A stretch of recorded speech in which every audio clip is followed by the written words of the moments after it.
What is going on, guys, and welcome to the 2016 Royal Rumble review. How long this will be, I don't know. I'm not feeling particularly well. Wasn't last night, but did watch the show.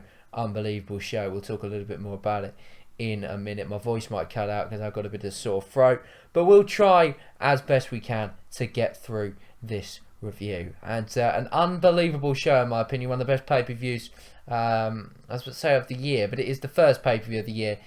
Better than practically all the pay-per-views last year, excluding WrestleMania. We saw a match that was pretty goddamn incredible, and finally a Royal Rumble match that was a good Royal Rumble match. The pre-show, though, we will start with. And yeah, it was one of those matches. I didn't think the match was that bad. It was okay. It wasn't fantastic. Not that it ever would be. A little bit shocking. Not shocking, but a little bit of a surprise who won. For me, I expected the Dudley Boys to win and then possibly for them to break up in the Royal Rumble. But it didn't happen. And Jack Swagger and Mark Henry won, only to be two members who were just going to get eliminated quite quickly in the Royal Rumble. But the match itself wasn't too bad. Damien Sandow is still over. Surely WWE are going to listen to the chants that he was getting last night and say to themselves, actually, we need to start pushing this guy again. Let's push him. Maybe to the United States Championship, whatever, just giving him some airtime, giving him some matches. I think that's what we all want to see. Not too much to talk about for the pre-show, but we'll get into the first match of the night. And it was Dean Ambrose versus Kevin Owens in a last man standing match, which was one of the best last man standing matches I have ever seen. Dean Ambrose retained the Intercontinental Championship with an unbelievable spot at the end. This match was absolutely incredible. Owens done the cannonball through the barricade. We had Ambrose going through tables, Owens going through tables. As I say, the end spot was unbelievable. The chair shots were vicious and violent. And in a PG era, this is pretty much as good as it's going to get for last man standing matches. We did miss blood. If there'd have been blood in this match, it would have just taken it to that next level. But it's PG. We weren't going to get that. What a match, though. These two stole the show. And it brings to the end what has been an incredible rivalry. And it's time for Dean Ambrose and Kevin Owens to go their separate ways. What a match. An incredible match. We'll talk a little bit about Kevin Owens and Dean Ambrose and where I think they'll be going next feud-wise when we get to the Royal Rumble. But let's move on to the next match. But what a match that last man standing match was.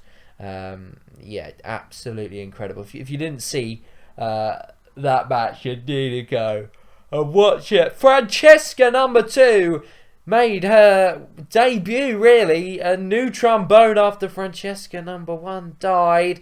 And New Day regained the titles. And retained the titles, much to the delight of the crowd at Orlando. They were booing the fuck out of the Usos. And Usos are really quite a stale, boring tag team. I think that we really understood after this match. New Day are so freaking awesome. I love them to bits. This match I thought it was an okay match. There were a couple of good moments in the match. I loved the ending where Big E caught Jimmy or Jay, fuck knows which one, and hit him for the big ending. Loved the ending. Thought that was really good. Good match. New Day retained.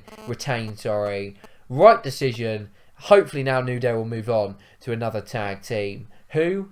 We will have to wait and see, because the tag team division is ever so slightly depleted. There really isn't many tag teams flying about. Well, Dudley Boys have been booked to shit recently. Swagger and Henry are the only ones really been booked any good in tag team wise recently. They surely aren't going to go for the Usos again. Lucha Dragons are injured. Maybe the Los Matadores are going to come back. Who knows? What do you think is the future for the tag team division? Who is the New Day's next challengers? Let's just hope it's not the fucking Usos.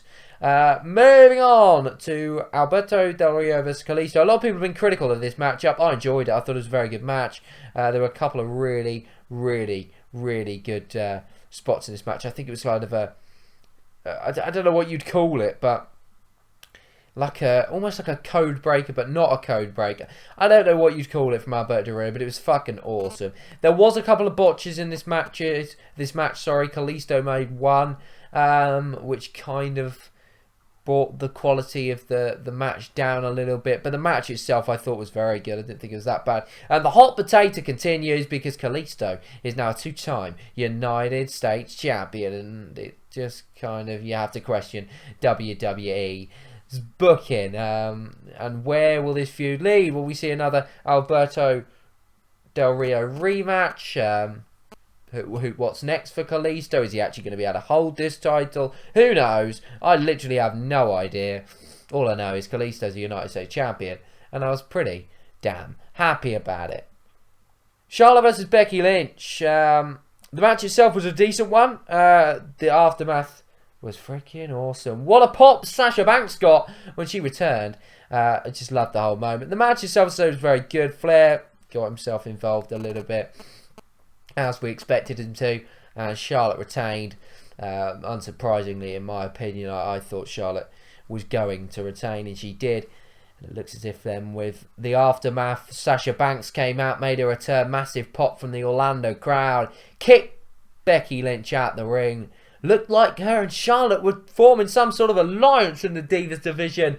And then Sasha Banks turned on Charlotte, picked up the Divas Championship and held it in the air. And I think it's safe to say Charlotte Sasha Banks is going to be freaking awesome. And hopefully Sasha Banks will become the new Divas Champion. So yeah, the match itself was okay. I thought it was a decent match. Not really much more I can say about it, to be honest with you. We now had the Royal Rumble match. Yeah. Finally, we get a good Royal Rumble match. Finally. Let's talk about AJ Styles first. Wow. To see him in a WWE ring was incredible. It was really a mark-out, amazing moment. Absolutely loved it. He is freaking awesome. And it looks as if he is now going to be feuding with Kevin Owens, which will be absolutely incredible. Anybody not excited about AJ Styles in WWE, well, then they just need to look at themselves in the mirror and say, what the fuck is wrong with me? AJ Styles is in WWE, and I couldn't be any more happier. But that wasn't it. Sami Zayn made a surprise entrance as well, which was nice to see as he continues his recovery from injury. They sort of, him and Kevin Owens had a little bit of a set to after their feud on NXT. And that kind of, not necessarily came to a climax, but they kind of addressed it, which was nice to see. I don't necessarily think Sami Zayn will come up to the main roster yet. He's still got unfinished business, so to speak, to do on NXT. And he doesn't really have an obvious feud waiting for him when he comes on to the main roster. So until then, I think they'll probably wait for it. But yeah, nice to see anyway. We saw R-Truth come out thinking it was a Money in the Bank ladder match. That was a fucking hilarious. Kofi Kingston landed on Big E. Rusev, holy shit, eliminated so quickly, which I was surprised about. And then, and then he just fucking went through the table. He had splashed Reigns through the announce table.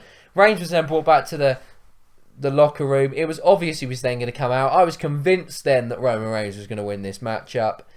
But out comes the surprise, but kind of not surprise. I was still surprised because I didn't expect Triple H to be in the match. Triple motherfucking H. He came out. He won the match. Him and Dean Ambrose, the last two men. Dean Ambrose in the final two. That was probably the most shocking out of it all. Triple H eliminated him and is the new WWE World Heavyweight Champion. And I, for one, do not mind that at all. I understand that this is all about, yes, him holding the title for Reigns and to beat him at WrestleMania and cement his place. But I don't mind Triple H as champion, personally.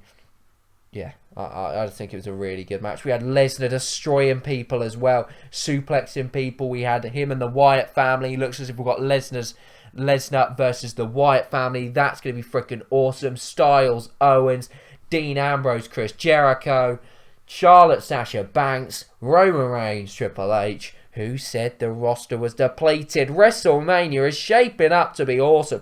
We even had Wyatt and Triple H go face to face. Bray Wyatt and Triple H go face to face. That was fucking awesome as well. So yeah, really, I think a really good Royal Rumble match.